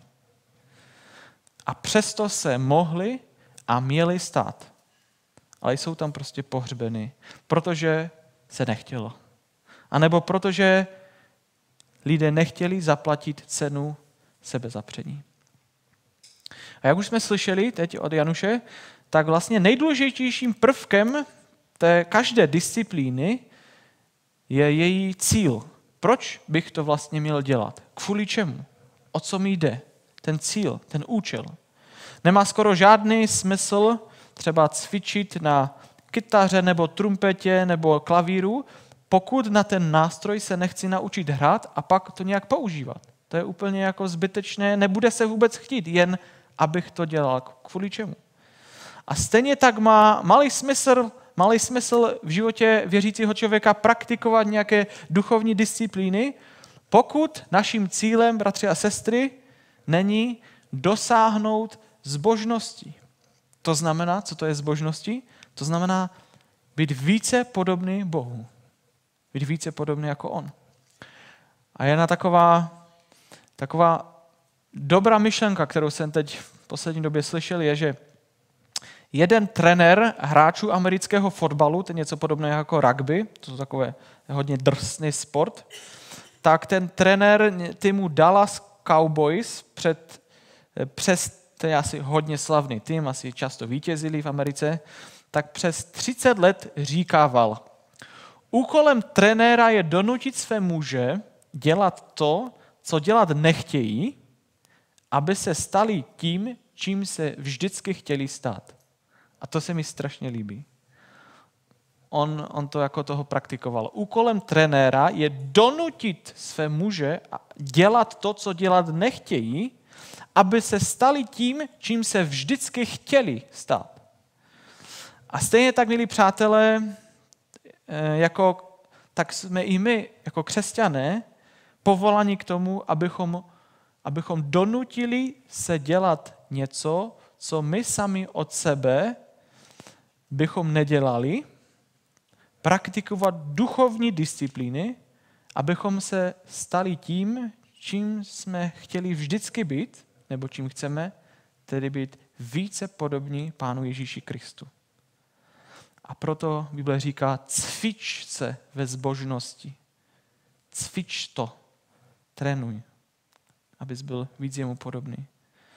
A ti zbožní lidé jsou a byli vždycky velmi, nebo lidé velké disciplíny. Jako třeba, jsem četl od některých, jako třeba Augustin, Luther, Calvin, Wesley, Hudson Taylor, Finney, Spurgeon, Miller a všichni takový další z té historie. Když jsem v mládí četl životopisy a knihy některých z nich, tak to byla jedna z hlavních věcí, kterou jsem pochopil a kterou mi Pán Bůh ve mně i tak změnil, nebo možná mi nastavil ve mně takový přístup, anebo i to, že jsem to jako se snažil dělat. A to je to, že duchovní disciplína, nebo ty disciplíny, to není otročina a nuda, pokud jsou nástrojem k tomu, abych se stal více podobný Pánu Ježíši, více jako on. Že to, i když to je těžké a to není vůbec příjemné, samo se to nechce, ale pokud oni jsou nástrojem k tomu, abych byl více jim podobný, tak pak to přestává být nějakou takovou otročinu, nepříjemným, něco, co nechtí, ale naopak jsou ty konkrétní duchovní disciplíny, se stávají přáteli a nejlepšími pomocníky. A za chvilku si řekneme, jaké to jsou. Zkuste si ty duchovní disciplíny představit jako cvičení. Když třeba jdete na své oblíbené místo a modlíte se, nebo si studujete Bibli v tichosti, je to tak, jako byste třeba šli do posilovny a začali zvedat činky. Pořádně. Duchovní disciplíny nás vedou k růstu do Krista, abychom získávali jeho mysl, Kristovu mysl. Stejně tak, jak nám naše tělesné cvičení nebo ta tělesná disciplína pomáhá být silnější. Tak vlastně ten princip je podobný. Jaké, bratři a sestry, jsou teda ty duchovní disciplíny? Možná jich je více, určitě, ale tak zmíním takové možná ty hlavní. Teda jedná se nejenom o disciplíny, ale o ty duchovní disciplíny křesťanské. Tak je to Boží slovo, modlitba, uctívání, správcovství času, služba, půst, samota a další. Toto jsou takové ty duchovní disciplíny, skrze které nám pomáhají v růstu a k naší proměně a k tomu, aby v našem křesťanském životě byl pokrok. Tak tomu jsou ty duchovní disciplíny. A já bych zmínil jenom 3, tedy, aby trošku se významně zaměřil, takové ty hlavní 3. A to je Boží slovo a modlitba. Sice to jsou známé věci, ale právě, že jsou ty nejdůležitější, věřím tomu, tak o tom musíme mluvit. Ale ještě první, to jsem tam nezmínil, ale přitom si myslím, že právě v té dnešní době, kvůli tomu, co jsme i před chvilkou slyšeli, tak patří to do disciplíny křesťanské a já jsem to nazval vědomé odmítání hnoje. Já tak jsem to jako nazval. A to patří do jako disciplíny, ve které se musíme jako cvičit a mít tom kázeň. Jinými slovy, to je jakoby pokání. To znamená změna smýšlení. To znamená jinak přemýšlet. To znamená, jakoby, aby naše mysl byla čistá a aby jsme se zaměřovali na ty dobré věci, o kterých nám Boží slovo říká. Křesťanová mysl vyžaduje vědomé odmítání. Bez toho nemůžeme mít Kristovu mysl. Prostě je to nutnost, aby jsme vědomě odmítali. Mladí lidé, a to jsem si ještě schválně zkontroloval, protože mi nedávno ukazoval můj kamarád z dorostu, to, jak bylo ukázané, kolik času kdo tráví na obrazovce, tak mi tam ukazoval jakoby časy některých jeho kamarádů. ze školy a já jsem si to schválně radši aj jakoby pojistil, jestli to tak je i jakoby průměr. Takže mladí lidé, věřím, že vás se to netýká, tráví průměrně, dobré, jako není to úplně průměrně, ale je to tak zhruba ten hlavní čas, jak se to týká u většiny mladých, až 8 hodin na obrazovkách. Jako hlavně mobily, tablety, počítače. Až 8 hodin. 8 hodin nasávání do mysli čeho? V podstatě skoro všechno, ne všechno, ale skoro všechno, jako vlastně hnůj. Tak to znamená informační, mentální odpad. A nejenom jako špína často, která tam je, jak teď ta morální, ale hlavně teď mluvím o té povrchnosti. O takové, že to je často nesmyslné, prázdné, bezobsažné smetí. A teď otázka, myslíte si, že to s námi něco dělá? Pokud máme mít Kristovu mysl, být plní Krista, to určitě ano. Pokud se, bratři a sestry, naplňujeme čímkoliv, tak jsme toho prostě plní. Nejenom Bohem, ale čímkoliv. A prostě to má na nás rozhodující vliv. Stáváme se tím, co jíme. Jestli vyčerpáme svoji mentální kapacitu a nasypeme do sebe jakékoliv informace, jakékoliv prostě věci až skrze videa nebo skrze nějaké články, texty a tak dále, tak prostě, když jsme toho plní, pak nemáme už tu kapacitu, ani tu jako energii, ani tu čerstvost, aby nás to Boží slovo, nebo aby Pán Bůh a On nás mohl naplnit a ovlivňovat. Protože jsme si vypálili jakoby ten rybník tím už. Máme-li mít křesťanskou mysl, pak z ní musíme některé věci vědomě si jich zříkat a odstraňovat. A taková velmi dobrá rada pro život v této době, kterou vlastně ovládají dneska média, dává žalmista, žalm 101. Budu žít v bezúhonnosti srdce ve svém domě, takže teď to srdce a mysl, to je podobné. Nebude mi vzorem, co ničebník páchá. Budu žít v bezúhonnosti srdce, myslí ve svém domě, nebude mi vzorem, co ničemník páchá. Prostě nebudeme se řídit tím, jak jednají lidé ve světě. A to se týká, jak už jsme to právě tady slyšeli, tak to nebudu moc rozebírat právě toho internetu, ke kterému máme ten přístup, kdy sledujeme mnoho takových těch prázdných věcí a kdy právě nám prostě pořád přichází nějaké upozornění, někdo nám píše a to nás rozptyluje, bere nám tu pozornost. Tak možná to je taková dobrá rada, abychom se snažili přemýšlet, co bych mohl dělat, abych co nejvíce eliminoval to, že budu prostě rozptylovan těmi lákadly a těmi věcmi na tom internetu. Jak bych mohl prostě povypínat si všechno, co jako jde a tak dále. Nebo třeba televize. Tak třeba já to mám tak, že občas si pustit nějaký dobrý film je podle mě super, protože existují i dobré filmy, ale jako většina fakt si myslím, že nejsou moc dobré.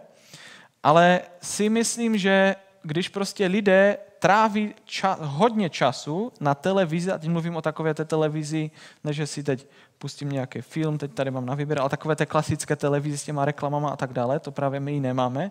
Ale když jsem na tom jako byl více a pamatuji si, jak jsem byl mladší, tak jak jsme ještě kdysi v Bystříci měli televizi, tak jsem pak znal všechny reklamy nazpaměť, protože to se opakovalo. A když se prostě někdo jako sytí často, každodenně prostě tady tím jako smetím světa, tak těžko jde mít Kristovu mysl, protože to je prostě svět, nás to ovlivňuje, plníme se tím. A nebo také je třeba i rádio.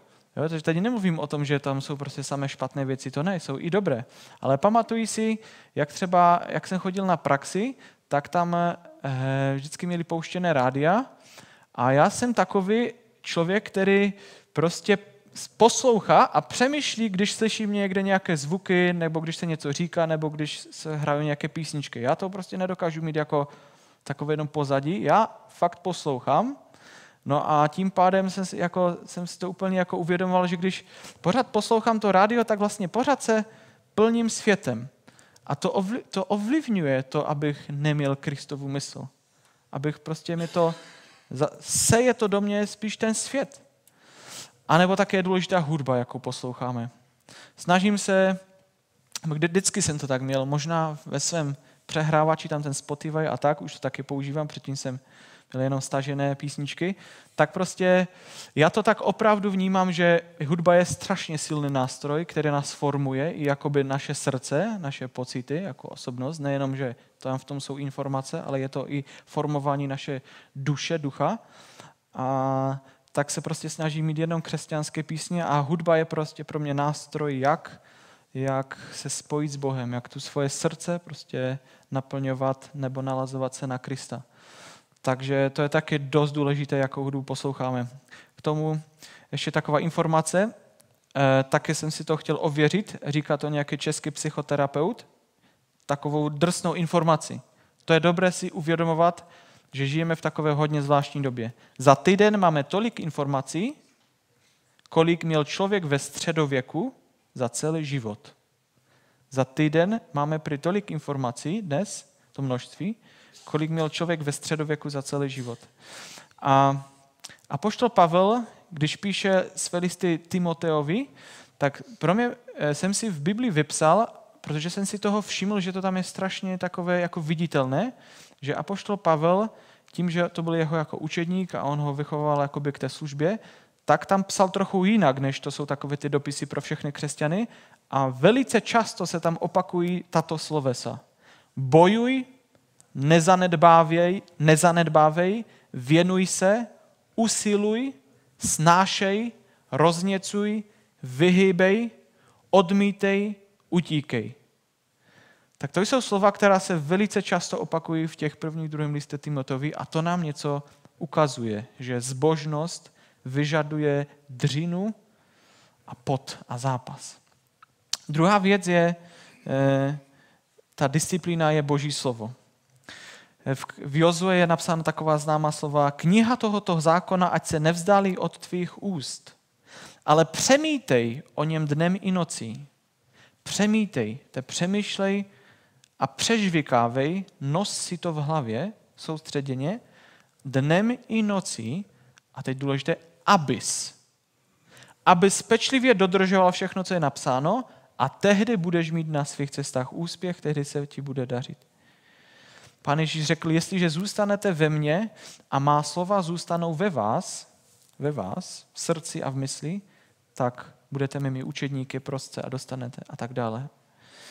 Boží slovo, bratři a sestry, to je ten hlavní nástroj, čtení, přemýšlení, studium Božího slova, to je jedna z hlavních disciplín duchovních, jak se stávat podobnější Pánu Ježíši, jak duchovně růst, jak získávat Kristovu mysl. Prostě tohle je to ten boží nástroj, aby nás programoval. A proto taková otázka, zamysleme se, nebo kolik času má Boží slovo v našem životě. Nebo kdy máš ten čas, bratře a sestro, abys byl každý den, si vyhradil tu chvíli na to, abys nasával, aby se naplňoval Božím slovem, aby se nechal jim ovlivňovat. Vyhrazuješ si, máš tu rozhodnost, tu kázeň, aby to Boží slovo působilo na tvoji mysl a tím pádem tě formovalo. Není úplně podstatné kdy, ale nejdůležitější je, aby to bylo pravidelně, každodenní. Třeba si myslím, že nejlepší je doba, buď ráno nebo večer, nejlepší je i ráno, i večer, ale hlavně, ať je to chvíle, kdy člověk opravdu jakoby u toho nespí. Že ať prostě fakt člověk jako fakt udělá všechno pro to, ať prostě je bdělý. A to platí jak o Biblii, tak i o modlitbě. Buďte bdělí, říká Pán Ježíš. Modlitbě buďte bdělí, to bude za chvilku, ale i u toho čtení pro mě třeba je jako strašně náročné. Ráno, když si vstávám, se snažím nejdřív si číst z Bible. Někteří to prostě dokážou, ale to je o lidech. Já, když mám ráno vstávat, tak to je vždycky jako po našemu mordovňa, to znamená, že prostě to je strašné prostě jít. Pak jsem zhnilý, úplně takový to, úplně nejradši bych se vyfackoval a tak potřebuji delší dobu, než se jako tak rozjedu a hlavně, než ta moje mysl se trochu probudí. Takže nejdřív se třeba modlím a pak pak se snažím číst. Je skvělé, že můžeme i v té dnešní době poslouchat Bibli, anebo poslouchat i kázání. A k tomu vás chci taky vybídnout, to je něco, co pokud třeba mobil nebo i sluchátka, tak možná to je pro mladší, tak je to prostě opravdu dobrá věc. Využívat, opravdu soustředěně přemýšlet, kde v průběhu dne jsou chvíle, kdy jakoby se nemusím soustředit a můžu ty chvíle využívat, abych poslouchal, abych do sebe sypal Boží slovo. Skrze Bibli, anebo skrze nějaké přednášky nebo kázání. To je fakt moc dobrá věc. A pozoruju to na sebe, že když to tak jako na to myslím a dělám to, tak třeba už i to, když člověk každý den třeba 15 minut denně místo nějakých jiných věcí poslouchá Boží slovo a ovlivňuje se jim, tak to v průběhu třeba roku to člověka strašně moc posune. Protože když se to spočítá, tak to je mnohem více. Další z věcí, která je důležitá u toho, aby jsme jako tak přistupovali k tomu Božímu slovu s takovou disciplínou, je to číst Bibli s zastavováním se. Nevím, jestli jak to máte vy, ale k tomu vás chci vybídnout, aby když čtete Bibli, tak abyste ji opravdu četli tak soustředěně a snažili se jako přemýšlet nad každou větou a každým slovem a měli třeba v ruce průpisku nebo tužku, pokud ještě to nemáte popodtrhované. A opravdu, jakoby, když vás na něco narazíte, tak jste si to podtrhli, a nebo jste se vložně zastavili nad tím veršem a tak jakoby nad tím uvažovali a tak si to prostě rozebrali, tu pravdu nebo to slovo. Vyloženě jako se tak zastavovali, soustředili, abyste to tak prožvíkali a aby to prošlo hlouběji do našeho srdce. To taky moc je dobrá věc, která nás ovlivňuje. Když se, bratři a sestry, totiž my nebudeme starat o to, aby jsme se formovali jeho slovem, tak svět se o to postará. 100%. Jestli my se nebudeme jakoby soustředěně, vědomě plnit a formovat jeho slovem, tak automaticky to není tak, že tak nic nebude. Nebude právě ten svět. A k tomu bych chtěl teď vám říct nebo přečíst takový jeden inspirativní příklad jednoho člověka, který mě teď v poslední době hodně tak jako povzbudil, usvědčil nebo tak vybídnul a věřím, že i vás. V 30. pěchotní divizi, kterou generál Eisenhower považoval ve druhé světové válce za nejlepší, obdržel nejvíce vyznamenání generál poručík William Harrison. Byl to první Američan, který měl vstoupit na belgickou půdu, což udělal v čele spojeneckých vojsk. Obdržel všechna možná vyznamenání za statečnost. Když třeba začala válka v Koreji, sloužil jako vedoucí personálního oddělení v OSN. Kvůli jeho charakteru a sebeovládání se nakonec prezident Eisenhower rozhodl, že ho pověří vedením zdlouhavého a únavného vyjednávání, které mělo přispět k co nejrychlejšímu ukončení tohoto konfliktu. Generál Harrison byl voják každým coulem, který vedl rušný a aktivní život, ale byl také úžasným mužem Božího slova. A tady to je zajímavé. Když ve 20 letech sloužil jako kadet, začal se čtením celého starého zákona jednou ročně a k tomu ještě 4krát nový zákon. A to dělal po celý svůj život. Dařilo se mu to plnit, ten svůj závazek, dokonce i v těch největších obdobích války, kdy doháněl 2 až 3 denní zpoždění kvůli přesunu v době krátkodobého oddechu a nabrání nových sil po bitvě. Takže když válka skončila, neměl žádný skluz. V 90 letech, když už mu slavnoucí zrak nedovoloval toto jeho předsevzetí plnit, měl starý zákon přečtený 70krát a nový 280krát. Není divu, že byl známý svojí zbožností a moudrostí. Tento příběh nám říká takové 2 věci. Že první, že i ti nejvytíženější z nás se mohou systematicky sytit Božím slovem. Asi málo kdo by měl takový rušnější život než ten generál Harrison. A druhá je, že ten život nám jako tak demonstruje mysl programovanou Božím slovem.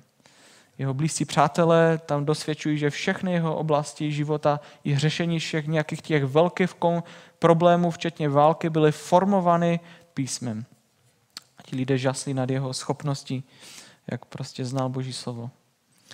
Každý to má samozřejmě jinak, není to řečeno, že teď prostě musíme jít na výkon, co nejvíc toho číst, ale prostě to je pro nás taková inspirace, že nikdo nemůže mít křesťanskou mysl, Kristovu mysl bez pravidelného sycení se s jeho slovem.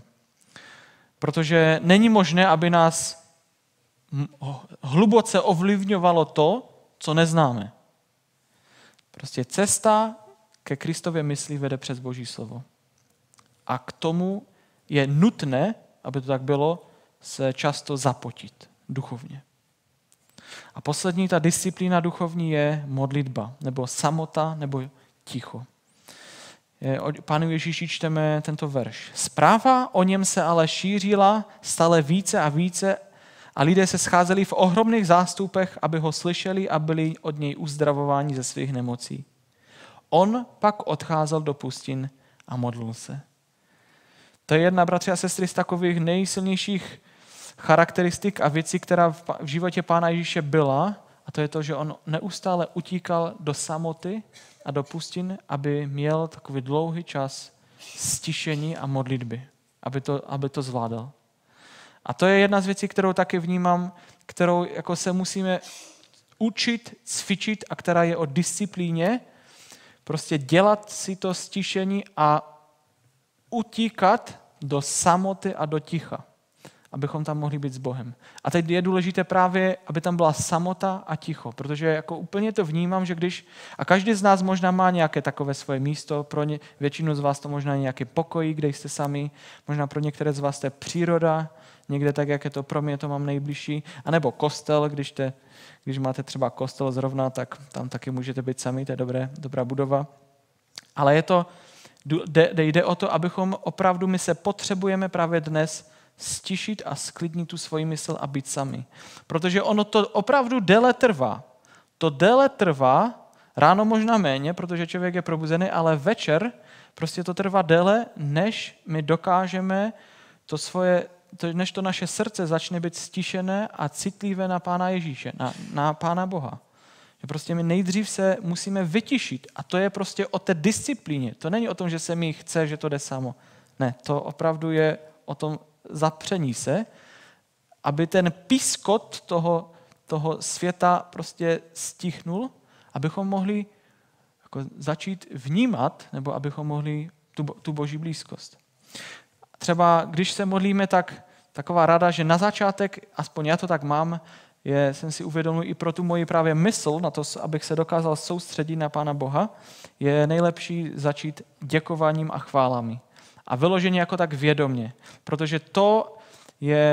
protože on je pořád stejný. On je hoden chvály a ne prostě nejdřív se zasoustředit na sebe a sypat ty svoje prosby, ale nejdřív prostě si zaměřit na něho, za to, kým je on, jaký je on, za to, co jsem vděčný, za to, co pro mě dělá, co mi dává, co mám v Kristu a ty všechny věci prostě vyloženě mu to říkat. A jedna z takových dalších věcí je, bych vás k tomu chtěl možná vybídnout, nebo jestli to neděláte, tak abyste to možná tak zkoušeli dělat, když se modlíme, tak abychom se modlili aspoň trochu nahlas. A to fakt moc mění modlitbu.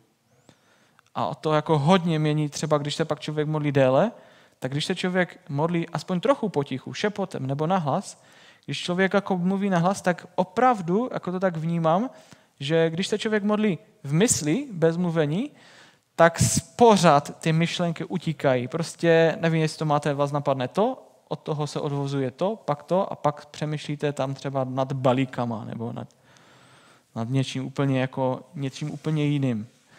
Ale prostě když se modlíme nahlas, tak vlastně nám to pomáhá být pořád zaměřený na něho. A nám to pomáhá tak jako soustředit, prostě formulovat i ty věci. Prostě nám to pomáhá být skoncentrovaný na Krista. Další věc, kterou taky vnímám, že je moc dobrá a pomáhá nám to právě zase tu naší mysl soustředit, je to o takové tež, jako že to tak cítím, ale že si to prostě vyloženě říkám vědomně a pak to ve mně probouzí takový i ten duchovní život, je vyznávání biblických veršů nebo biblických pravd nebo nějakých citátů, které zůstávají ve mně z toho čtení nahlas. Že prostě třeba jako chodím, modlím se a teď si říkám, život je pro mne Kristus, smrt je pro mne zisk. Prostě nebo cokoliv však pro mě bylo ziskem, to jsem pro Krista odepsal jako ztrátu a vůbec všechno pokládám za ztrátu vzhledem k té nevysnovné hodnotě poznání Krista Ježíše a tak dále. A třeba nějaké prostě pravdy, Hospodin je velký, plodné slitování, on je alfa, omega a takové ty věci, když si to člověk prostě vědomě říká, tak si prostě ustanovuje ve svém srdci, ve svém mysli to, jaký on je, kým on je, znova jakoby ty touhy, tak se na něho zaměřuje a to člověku pomáhá pak se i modlit, být více na něho citlivý. A potom ještě poslední věc, která je taky dobrá právě k takové modlitbě a disciplíně, je, když čtete si Bibli, tak pak, a zase to jde o to, že to člověk se musí jako učit a dělat to vědomně, že když si čtete a teď vás něco osloví z Bible, tak v té chvíli se zastavit a vyloženě si říct, tak a teď se o to budu modlit. Teď mě něco oslovilo, tam, kde Pán Bůh mi něco říká, tak třeba já teď nevím, co jsem teď třeba si zaspomínám, už prostě nevím, zapomněl jsem, mám blbou paměť. Prostě něco osloví a teď, Pane, prosím, aby tady to bylo tak, odpusť mi, že to tak není a tu.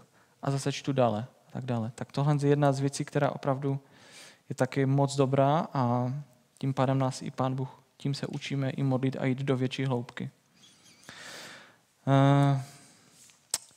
A možná poslední úplně věc, taková praktická, to vlastně už, to je všechno.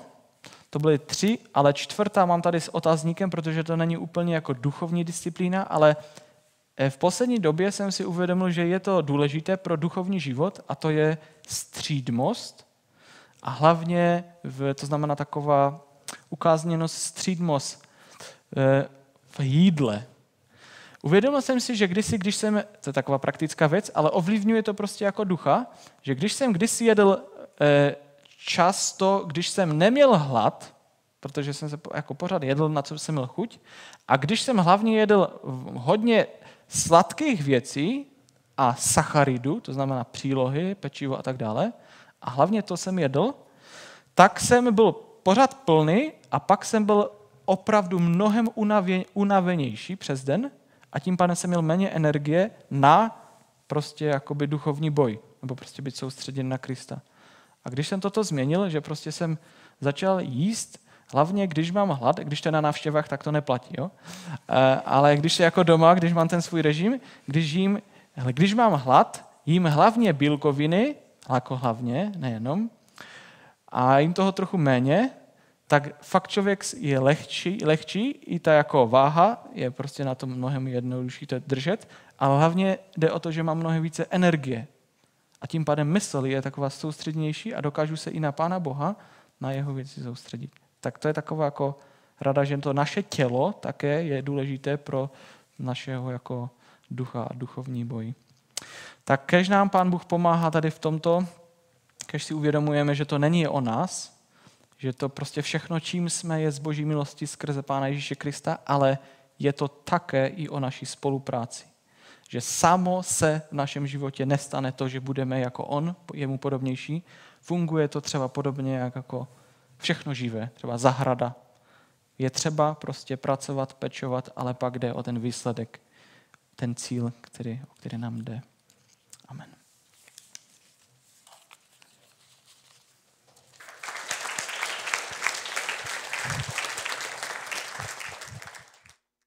Tak, děkujeme Pavlovi Taskovi za to, že nám přiblížil, co je to vlastně ta duchovní.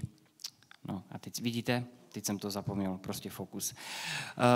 Je před námi přestávka, takže my máme teďka možnost občerstvit svou mysl, vstřebat to, co jsme slyšeli. Sejdeme se tady za 10:06 a pozor, protože i přestávka může být zkouškou našeho fokusu, takže nesoustřeďme se jenom na to, co uvidíme na talíři, Ale věnujme i tu pozornost lidem, kteří tady jsou, takže určitě to věnujme i skvělým rozhovorům.